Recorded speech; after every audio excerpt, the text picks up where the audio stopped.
Hello बच्चों, let's read this question and the question says that in the given figure, if PB parallel CQ and AC equal BC, then the measure of X is.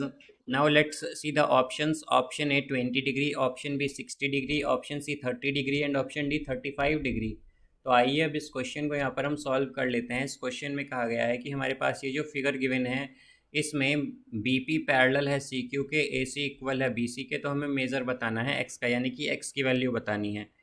तो यहाँ पर हम की concept use करेंगे, की concept that corresponding. तो हमारे पास जो कॉरेस्पॉन्डिंग एंगल्स होते हैं वो इक्वल होते हैं, एंगल्स आर इक्वल।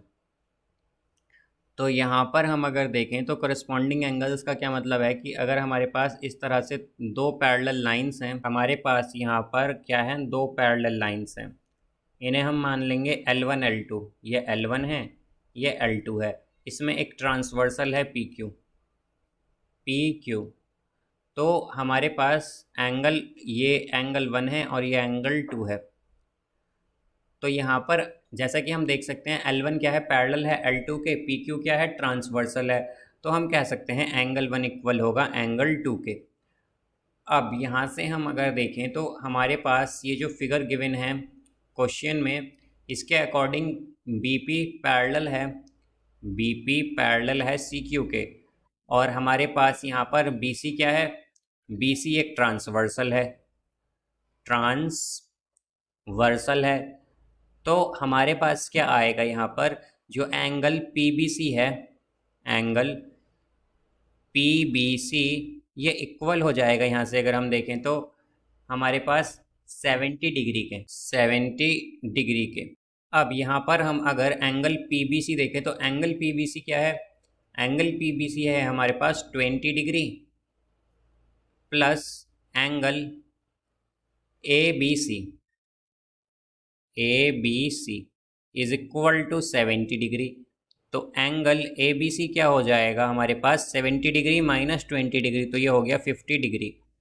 अब जैसा कि हम जानते हैं हमें क्या गिवन है कि हमारे पास AC इक्वल है BC के, AC हमें इक्वल गिवन है BC के, और हम जानते हैं कि एंगल्स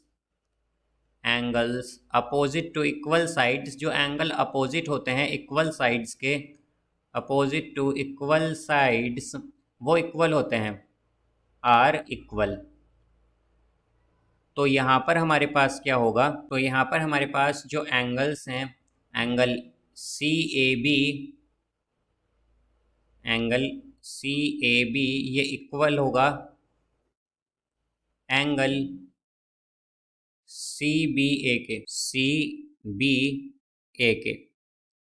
अब हम अगर देखें तो हमारे पास एंगल ए बी सी जो है वो क्या आया था, ए बी सी आया है 50 डिग्री, और हम जानते हैं कि ए बी सी और एंगल सी बी ए दोनों एक ही एंगल है बेसिकली है हमारे पास।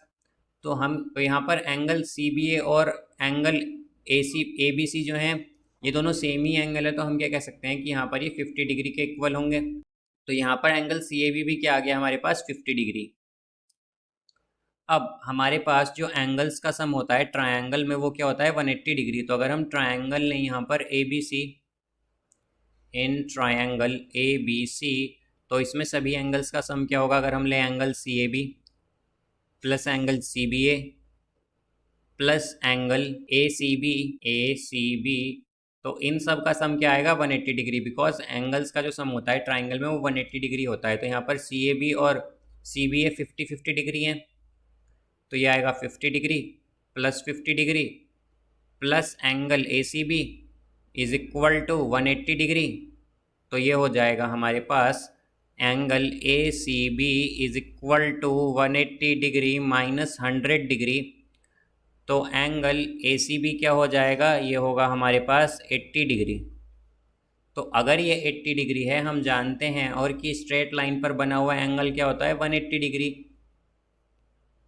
तो हमारे पास यहाँ से एंगल अगर हम देखें कि हमारे पास एंगल ए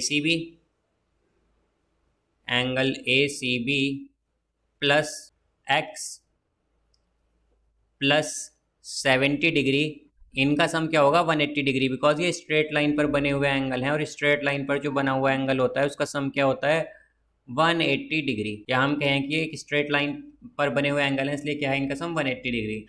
अब एंगल ACB क्या आया था हमारे पास 80 डिग्री, तो ये हो जाएगा 80 degree plus x plus 70 degree is equal to 180 degree. तो यहाँ से x की वैल्यू आएगी 180 डिग्री माइनस 150 डिग्री, तो x की वैल्यू हो गई 30 डिग्री। तो यहाँ पर हमें x की वैल्यू ही बतानी, तो x की वैल्यू आई है 30 डिग्री, तो इसका करेक्ट आंसर होगा option C. So I hope you understood it well. Best of luck. Thank you.